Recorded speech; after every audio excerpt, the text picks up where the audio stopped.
listening to our second interview, and there's a part where you touched on happiness. And you said, don't get caught up in the amount of time you have left to find the happiness. So I guess I want to start by asking you, do you feel that it's tough for us to find the happiness we think we deserve? Or is that mentality of thinking that you deserve happiness preventing us from actually finding it? That's an interesting question. I think that, first of all, most people don't think that they deserve to be happy, and they think that life is supposed to be difficult. And we have all these messages that life's a bitch, then you die. It's not meant to be easy. So I think for some people, it's hard to accept that happiness is possible or that it's their birthright, that they deserve it. Um, I think where we get hung up sometimes also is thinking that happiness has to come in a certain way. There's a certain flavor of happiness. It comes in a certain package and pattern. And if what we get doesn't fit that, then we don't realize that we're happy. I think the best way to be happy is to be happy and to know it. And I think that many of us realize we were happy after we're no longer happy, after those things that we were enjoying when life was good and we didn't realize it. When those things are taken away, that's when we realize we were happy, and we kind of missed that boat. Is that because we're in the state of self-reflection, which happens so many times when we lose something? It's like when we lose a parent, we reflect on the life that that parent had and the impact that they had on us, maybe, or with a friend or a job, similar situation. We're always reflecting after the fact instead of when we're going through it. We're saying, I'm actually happy and I'm enjoying this moment, and I hope this moment lasts as long as it does. Yes, I agree. Yes, and that's why it's so important to take advantage of those times and stop, because we're just so caught up on whatever else is going on or whatever else we're planning that we fail to enjoy that moment. I love the teachings of Anthony de Mello, and this is in respect to love, where he says that love is like a symphony, and when after you hear that note, it's over, and then you move on to the next note. So you really have to be on that note to enjoy it at every single point in the symphony. So I think that's really an aspiration for happy living, to be present and try to extract from every moment whatever it brings, because every moment brings something, whether it's joy or sorrow or wisdom, and we just have to be open to receive that. Can we find love more than once? Oh, absolutely. I What, think we're conditioned to think there's only one love in life, and if that person dies or if we split up, then life is over. But no, I think humans have completely unlimited capacity to love, and you're never too old. It's never too late, and there's never a limit of people that we can love in life. and I will agree because I've said this before. I'm not married, but and I don't have any children. I know we've talked about that, and I've said that um, I don't want to say there's a number of women I dated because that sounds like I have this long track record, right? Hey, But though. is it? Is it really? Okay. Oh, yeah. You're right. There's nothing You're wrong with right. that. I mean, I think it's worse to get attached to the wrong one and stick with the wrong person for, an That's a extended period. that's a good way of putting it. Like you can Mm. date 100 people, but they've left you with something 100 different ways. But you can date 10 people, and it's totally 10 disasters, right? So you're right. You're right. You've changed my perspective, and for those listening, it doesn't. The number of people you've dated doesn't matter as long as they're meaningful. But what I was going to say is that each woman that I've dated, I've loved something about them, and I've loved them in a way that was different from woman A to woman 10 in succession. I didn't date all these women at the same time, Right. but That's good. that's good, right? That's a good first step. But some people will say, for example, I have a friend. He dated someone in high school. They kind of lost touch. They got back together, and then when they got married, um, it was only a short period of time, the actual marriage itself, and then it ended. And I look at that situation. I look at some of my other friends who dated someone they met in like school, high school or college, university. And it seems like they've able to date that group of people for so much longer than afterwards. Like when they were dating the men or the women in their school structure, they can date them for the 3 years, the 4 years, the 5 years, the 6 years. When they step into the quote unquote real world, and if they do get married, it only lasts like a year, 2 years, and then you see the shift in the way they date because it's different now. There's like this hesitation. There's this wall. It seems, simply put, they haven't been able to overcome that experience. And when you hear other people on the outside talk about it, you say, well, that was the person that they loved and they won't be able to love like that. And I look at it, I'm like, no, I will say that they're choosing not to love in a similar fashion because I don't think any two loves are the same, right? Yeah, and we have to remember that we are different from who we were in high school. And to people who have reconnected with others that they knew and loved from earlier stages in life, you need to reflect a little bit on that as well, because you might be romanticizing what you had in high school. It might be clouded by some notions of the past that may or may not be based in reality. And it's really funny. I just watched a French movie that was exactly about a class reunion, and the guy goes back, and there's the love of his high school years, his big crush who totally rejected him, and then she thinks he is the guy she was dating in high school. And it's really funny how these people come together, and there's these false personas in the interplay. You need to connect to the person you are with at the time in the present, because the person you were in high school may be very different, and the dynamics you had may be very different. So you need to create something that is based on who you are right now. And if you're trying to base your relationship on who you were in high school and what you had in high school, that might set it up for disaster and for ending, because it's not based on reality. Maybe Yeah, I'm it's being like that. pessimistic here. No, I agree. I agree 100%. It's like the guy that goes back now that he's this big time person. He's established, he has a house. He goes back and he tries to reconnect with the cheerleader from high school, or the woman that goes back and tries to reunite with the football player that didn't give her the time of day. Right? There's so many movies about this, and I believe that to a degree, movies are based on a number of real life events, and these things probably do happen. But I look back and the women I found attractive in high school and university are not the woman I find attractive now because, as you mentioned, I'm in the present. I know what I want. Back then, not saying this matters to every single woman out there, but I wasn't the man I am today. Meaning that if I were to find someone and I wanted to go on a date with them or take them out to a dinner or an event or a concert or um, some kind of gala or anything like that, I didn't have the confidence. I didn't have the means, not only financially, but I'm talking about like me as a person to present myself. Now that I look back on it, I can do all these things. And as you mentioned, you want to be in the present when you're looking for someone, because if you're still looking back on your school, that means inside that no matter how much you've grown or how much you've aged, you are still that 14, 15, 16-year old, right? Yes, absolutely. And I think you make a really good point. It's really important to look at who you are right now and what you can bring in your interests as well. I can say that the people that I like, the boys that I liked and dated when I was in college, I wouldn't have anything in common with right now. And if I had met my husband, my current husband at that time, I wouldn't have given him the time of day. I wasn't ready for him. I had to evolve as a person to develop that which connects to who he is.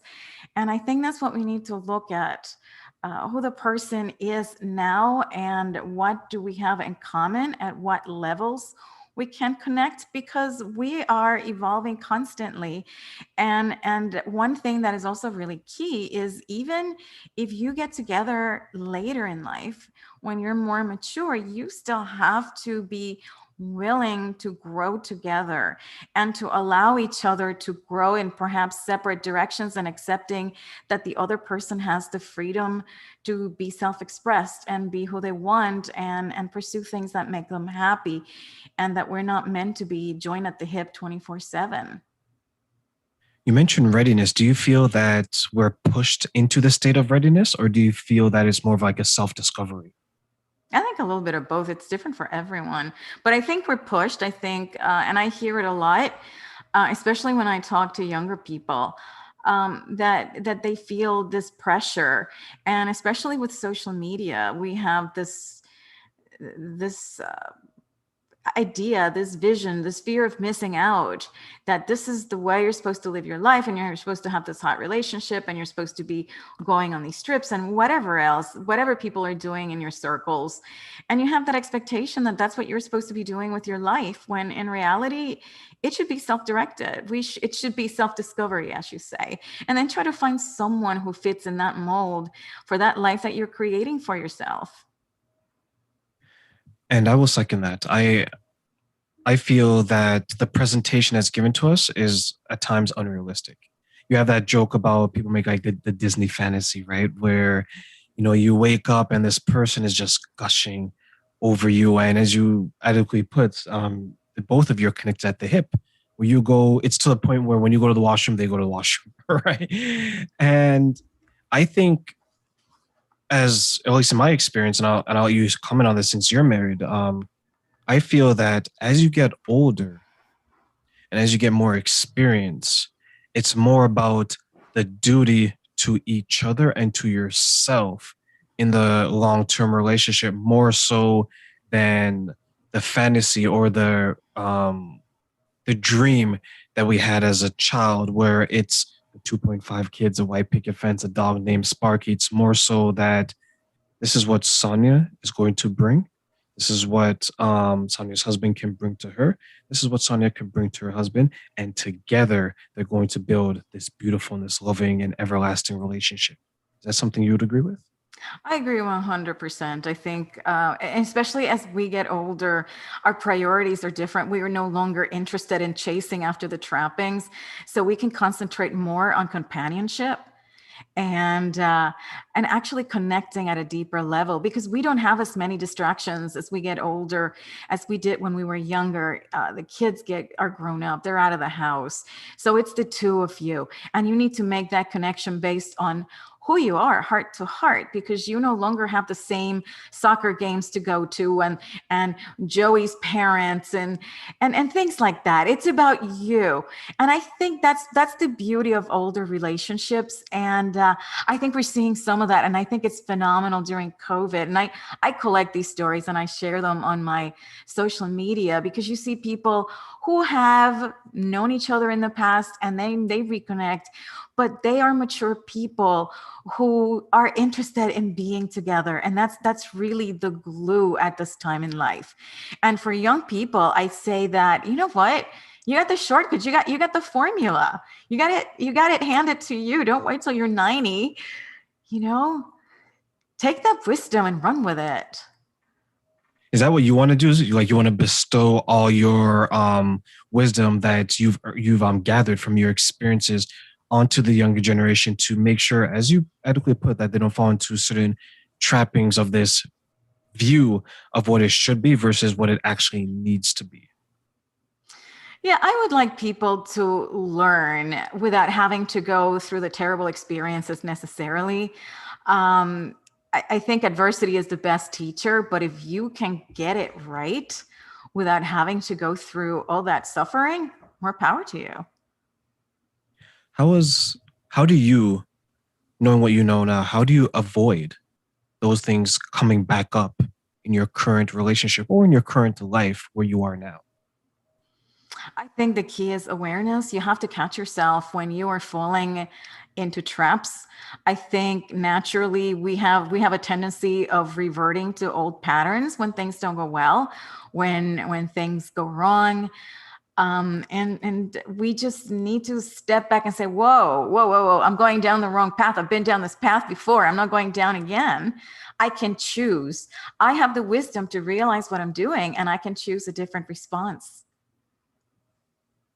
Is that choice hard though? Because I look back and you and I have had so many conversations, and I put myself in your situation sometimes when I reflect on what you've told me. Um, it doesn't seem like it's easy, and it seems like it seems that it's more difficult to maintain not going back to that. Is that where you are now, Sonia? I'm at a point where it's easier for me to catch myself, and that is really the key. Because you're going to have triggers. They're going to come. They're inevitable. They're a part of life. And if you find yourself at a point where you can just notice, wait a minute, this is what I'm doing. This is what I used to do. And it didn't work. Insanity is doing the same thing over and over and expect a different result, right? So, to the degree that you realize you are facing a similar situation and then you're about to engage in a similar response to what you have done in the past that hasn't worked, that is the point where you stop and you make a conscious choice. You are intentional to do something different so you can get a better result that it's more in alignment to the person that you want to be and the life you want to create for yourself. Why do you think we avoid identifying our triggers and addressing them from your experience? I think because they're painful and because they bring back memories and feelings that are uncomfortable. So sometimes it's just easier to pretend they're not there. But again, you go down that route and it will catch up with you, not necessarily in the moment, but down the line. So you're better off just making the right choices as you go along instead of having to take corrective steps, which there's nothing wrong with taking the corrective steps. But if you can avoid going down the wrong path, much better, and alleviate and avoid some suffering, along the way. I remember in my 20s, I had to learn to identify some of the triggers. I don't say some, I had to learn to identify the triggers. And it wasn't an easy conversation that I had to have with myself. And it was difficult, but I felt at that time it was very necessary because I felt that having these triggers out there for the world to see, and for me, to a degree, not being able to control them left me vulnerable. And I felt a sense of weakness. And I didn't want it to be like the luggage of my life, where I'm taking it from one relationship to another relationship, one situation to another. And when I have these type of conversations, Sonia, with other people, I can understand why they don't want to address it, but it can't be a situation where you're turning a blind eye, where you're saying, this is my trigger. I know it's there. I know that there's going to be people out there that can have access to it, but I don't want to do anything because I'm okay. Worst case scenario, being by myself. Like, how unhealthy do you think that type of mindset is for the person? Well, I know that it's risky and it's scary to be vulnerable, but the important thing about vulnerability is that it gives you the opportunity to discover something that needs healing. And if you don't bring it up to the surface, if you don't give it a chance to heal, it will remain buried and keep on coming up at very inopportune times. So I think it's key to tackle these triggers head on and recognize them and be self-compassionate. Just be kind to yourself and say, it's okay. You're going to be okay. This is a trigger. You can get over this and everything will work out. And give yourself that space to work things out and without being concerned about what other people are thinking. You know what? And sometimes we are so self-conscious. And I I confess I'm really one of those people who's very self-conscious about a number of different things. But as someone put it, most people don't care about you. They don't care. They're consumed by themselves. So you're going through your trigger. They don't care. They're not noticing. They're really noticing their own triggers and their own worries and their own fears. So face your fears and your triggers head on and try to heal them with self-love. You need to engage in self-love as opposed to trying to reject your triggers and your shadow sides. If you don't accept them, they will keep on showing up because they want to be accepted and they want to be healed. I remember it goes back to what I heard someone say that we always think people are talking about us, but at the end of the day, no one is talking about us. Nobody cares. No one cares. No. And I always tell them, like, you want to fill up your cup, right? Your cup of joy, your cup of happiness. Because if you're going to give yourself to someone and help fill their cup, you want to make sure that you're filling their cup with abundance so you don't become empty. And I've always loved that analogy, and I try to, and I've always used it, especially lately, because that's how I view life. Anytime I do something, I want to make sure, Sonia, that I'm always doing everything 100% and I'm always full, right? I'm going into it like similar to this interview when I discuss with you. I want to go into it gun ho, full of energy, full of wisdom, knowledge. Some people may think I don't have it, but hopefully some people do. I And do. yeah, put up your hand if you do. I do. But and that's why I love it. I love the interaction. And on that note, I know you mentioned the last time you had a few things coming out. I know we still have to have the offline conversation. You mentioned your book, but I always like to ask this question when I interview someone. Are you going to take all of this, Sonia? Like, where do you want all of this to go? If you can say today, if I don't see tomorrow, I want to make sure this is the impact that I leave. I am positioning myself to be out there and reach more and more and more people. And I'm really gearing up to doing more live events and more teachings and more retreats. I'm coming up with all kinds of ideas and exercises and different ways to bring people to generate that self-awareness, to to find spirituality in everyday situations. I would like my contribution to the world to help people be empowered so they can feel complete, because I think when people feel complete, when people are at peace with themselves, there's no more war, there's no conflict. People are satisfied and they're more generous and they're giving. And I just heard this one. I love it. Not from the cup, but from the saucer, from that which overflows from them, because they are in touch with that essence that is endless and boundless. So I'm positioning myself to just bring this message to as many people as possible. And I'm thinking internationally as well. Well, actually, I'm international. We're Canada and the US already. There you go. There you go. Do you think that there's many of us who are striving to be complete because there's so many people who are incomplete, but do you think there is this now overwhelming need to say that I want to be a complete person before I leave this earth? You know, that's interesting. And I've been having this conversation is coming up over and over and over again as I talk to so many different people lately. And I think that people are starting to realize that they can be complete and that they can be complete on their own. I think the old mentality was that Jerry Maguire, you complete me mindset, that we need to be in a relationship to be complete.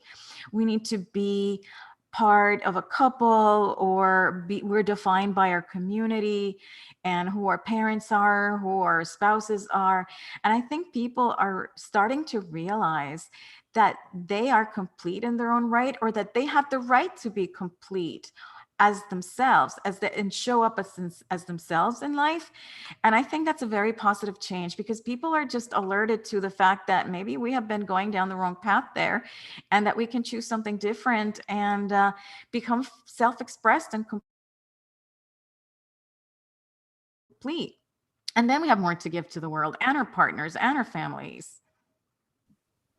It seems that way, right? Like, I know when we first spoke, we talked about your relationships in the beginning before you and your current husband got together, and it seems that way, right? Because you highlighted earlier on, this is what you were told, right? This is what you grew up with. This is how it was. This is what you came around with, and then you started to make certain changes. But you were fortunate enough to catch it early on enough, and then develop into the woman you are today.